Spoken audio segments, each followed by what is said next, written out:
Welcome back to Techspin, and it's a great time for gaming with GPUs finally coming down a bit in price. We picked up this Gigabyte G32QC-A 165Hz panel for a steal, and I got to test it out a bit, sneaking in a couple of hours of fun time per week. This is a more entry-level monitor, as Gigabyte uses the Aorus branding on their higher-end products, and important to note is that the 1440p 144Hz is the max for HDMI 2.0, and 165Hz is only available through the DisplayPort connections. So we've got an 165Hz budget to mid-range monitor with a decent price tag, and this monitor does what we're looking for, and we got this at a pretty good deal. A bit weird that pricing between a 27 and 32 inch isn't any substantial savings, but for high refresh rates, you're paying a certain baseline to get fast frames. And you can refresh your cooling with our sponsor, Noctua. Noctua's Redux Edition offers premium case cooling with industry-grade hydro bearings and vortex control blade tip notches for supremely quiet and exceptional long-term operation, and they won't break the bank. Check them out at the link below.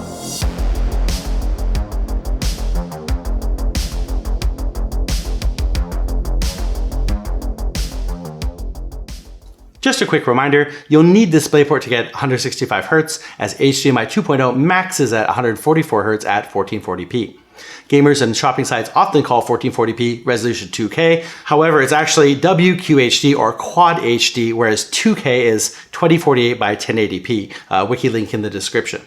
If you want to check HDMI capabilities, we'll throw in the link for DisplayNinja.com, which has a chart about halfway down the page with HDMI resolution and max frame rate based on HDMI spec. And if this video helps you, please hit that like and subscribe, give us a quick follow on social media, and if you have questions or find another great monitor or something you want us to check out, leave your comments down below. Any updates will be on the TechspinReview.com companion post. So the Gigabyte G32QC-A is a 1440p VA panel with an 165Hz refresh rate, 1 millisecond response time, and nice low input lag. The 1500R curved screen is bright at 350 CDM squared and beautiful with accurate colors and wide viewing angles, and has tilt and height adjustment, very useful for a display this large. We tested the HDR10 capability with the PS4 Pro 4K Netflix, and you get the white pop and vibrant colors you'd expect at the 450 CDM squared level. With FreeSync Premium Pro, picture-in-picture and picture-by-picture capabilities and more, the 9mm pixel-to-air is okay. There's no speakers, the main menu is sluggish, and there's no dedicated power button, but for a normal gaming setup, these might not be a factor for you. And in overdrive, the balance setting seems the best for gaming. Overall, this is a great pick for gaming, enjoying some HDR content, and even doing creative work, as the colors are great out of the box and after adjustment, super accurate. Whereas high-end monitors can get pricey, and there's no dispute that IPS has advantages, VA panels are filling the market segment for entry to mid-range gaming monitors. This Gigabyte G32QC-A goes for $370 in the States with a 3-year hardware warranty, though that may vary by region. It goes for $410 in Canada, roughly £215 in the UK, and usually about $13K here in Taiwan, but we got this for just $8,500. This 31.5-inch 165Hz edge-lit VA panel has a non-glare surface with a 1 millisecond response time and 8-bit color with HDR 400 handling. Contrast is good for VA at 3000:1, and the max power draw is 78 watts. Suitable for media creation with 93% DCI-P3 and 121% sRGB coverage, the 178-degree horizontal and vertical view angles had a small brightness loss at 30 degrees both directions, but a very minimal shift in real-world testing. This panel has really beautiful colors out of the box, and they're accurate too, according to rtings.com, and there's AMD FreeSync Premium Pro to ensure no frames tear in-game. Exceptionally low input lag at 3.3 milliseconds only raises a bit with VRR enabled, and running at 60 Hz brought it to 8.6 milliseconds. The tilt and 10cm height adjustment is really helpful with a monitor this size, and build quality is quite good, with the stand being super stable. The flat legs are actually more useful than other models we've tested, as you can put stuff on them. Wobble test. While this Gigabyte G32QC-A does have a thin 2mm bezel, the black screen border adds to that for a total of 9mm pixel-to-air. No speakers on this display, and considering the price should be expected in a $370 monitor, the panel did 165Hz over DisplayPort and 144Hz over HDMI 2.0, as that's all HDMI 2.0 can handle. We'd usually complain about the solitary max Hertz DisplayPort input, but the chances that you have two gaming PCs side by side versus a gaming PC and other HDMI devices, we think this configuration offers better versatility. It has two USB 3.0 ports with upstream and software control. Cables in the box for power, the way too short upstream USB, an HDMI, and a DisplayPort cable. The Gigabyte G32QC-A 165Hz can be mounted with the standard 100mm VESA mounting holes, and the right side has a 5-way joystick for control, but unfortunately they forgot the power button, which comes in really handy if you're troubleshooting display issues.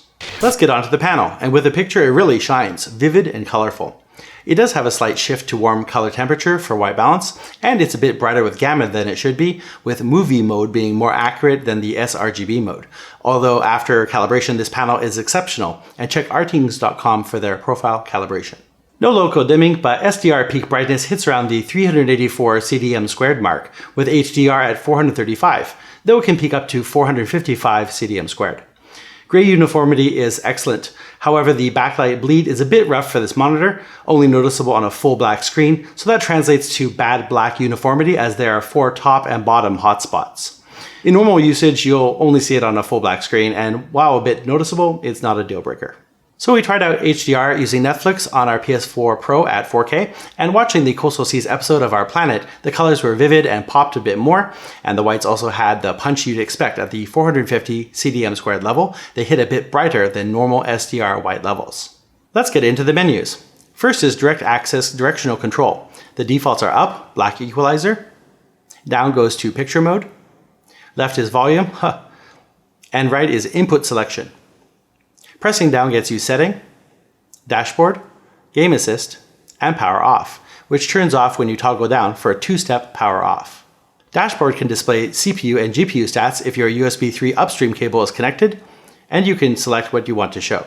Game assist has game info with timer, counter which allows gamers to track the times an enemy or item spawns, crosshair which has custom modes, and display alignment. Okay, let's go into settings, which is really sluggish to come up. In gaming, there's aim stabilizer, which reduces motion blur but is disabled under 75Hz or when FreeSync or PIP/PBP is activated. Black equalizer brings up the dark areas without overexposure in the bright areas. And super resolution is a hardware sharpening system, increasing perceived detail at the cost of quality. Overdrive has smart OD, picture quality, balance, and speed settings. And below you can enable FreeSync Premium Pro. Artings reports that gaming response for the overdrive setting, the balance setting is best, and that will be the best for gamers. This also seems to match our short and subjective testing. We'll just glance over the rest here. Picture has 3 custom modes. Display has an overclock setting. Picture-in-picture or picture-by-picture. System has audio. And OSD settings. Quick Switch allows you to customize the primary access directions, which is really useful.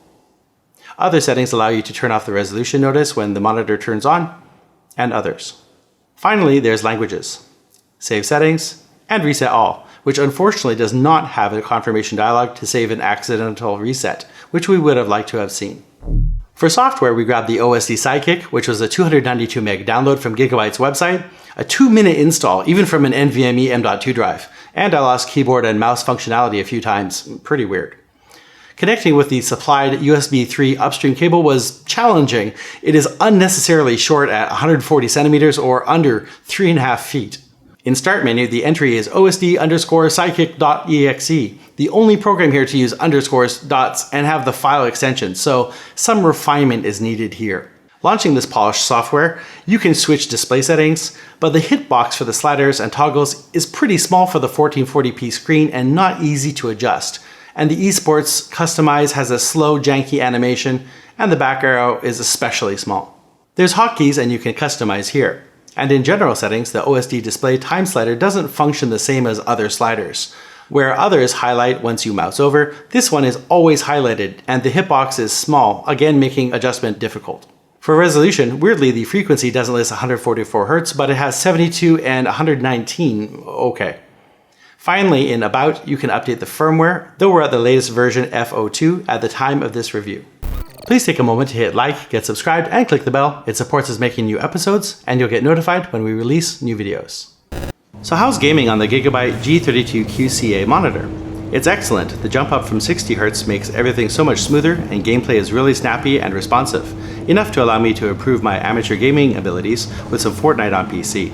The excellent color and brightness stands out, with a sharp picture, and we tried it a bit with gaming on a PS4 Pro set to 4K and watching Netflix there too, HDR had a more vibrant added punch, although of course much brighter screens near 800 to 1000 CDM squared really show HDR's true power, if you can afford the price. So HDR here was a good boost, and it should work just fine with the latest PS5 and Xbox too.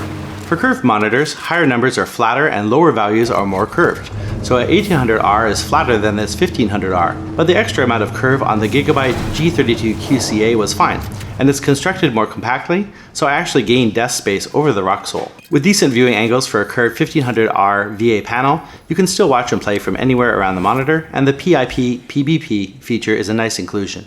This monitor is suitable for media creation and photo work, although straight horizontal lines may take getting used to. Controls are good and customizability is high, with all 4 quick directions being able to be reassigned. With great build quality, the flat legs keep it stable and still allow items to be placed on them, and the height adjustability we found really useful in a multi-monitor setup, and you can mount this on an arm too. So overall, an excellent gaming monitor with a high refresh rate and great colors, but not everything is perfect. The lack of speakers is lazy at the near $400 US MSRP, however on sale around the $300 price point, I suppose it might be fine if you're using a gaming headset or speakers with a USB mic setup, like most will. There's also no dedicated power button. The menu is a bit slow overall with a pretty sluggish main settings menu load when you first try to pull it up, although it seems to register all buttons pressed. And Reset All has no confirmation dialog, so a little care is needed. The option to turn off the startup resolution notice is nice, although there's no option to turn off the splash screen at power on, which takes 8.9 seconds. Some good news, this monitor does seem to accept 4K 24 frames, displaying as 1080p, but useful if you need to review camera footage and it's an emergency. This was tested with our Lumix G9. Switching inputs has an 8-second source switch, which may cause issues if your source goes back to sleep if the monitor doesn't connect right away. The hardware level input detection makes changing anything difficult, even with auto input disabled. That sluggish settings menu eats up the precious 7 seconds of usability before it turns off the screen again, making getting into the input settings and checking or changing them very difficult. Overall, the Gigabyte G32QC-A is a very impressive monitor with lots of good points and very few small drawbacks, and if you can get it on sale, you won't go wrong. If you are doing media creation and looking for a great 4K screen, we'll throw the link up top right for the Acer monitor we covered, which was outstanding, but a bit hard to find. If you do decide to pick one of these up, shopping through our affiliate links below will help us here with no extra cost to you. And follow us on Twitter, Instagram, and Facebook at Techspin Review, and there's companion posts to our reviews on techspinreview.com. And a big thanks to Noctua for being our sponsor this episode. We're using their high static pressure fans to cool the hard drives in our Fractal-Define R5 NAS build, link up top right, and they're perfect for cooling your rig, and you can check them out at the link below. So what's the most important thing that you're looking for in a new monitor, or did you find a sweet deal that you want to share? Join the discussion in the comments. And we're interested to hear what you want to see reviewed. Please take a second to hit like, subscribe, the bell, and we read and reply to a lot of comments, so if you have a question or if we missed something, please tell us down below. We really appreciate you watching this far. Thanks for your time, and we'll see you on the next. Bye for now.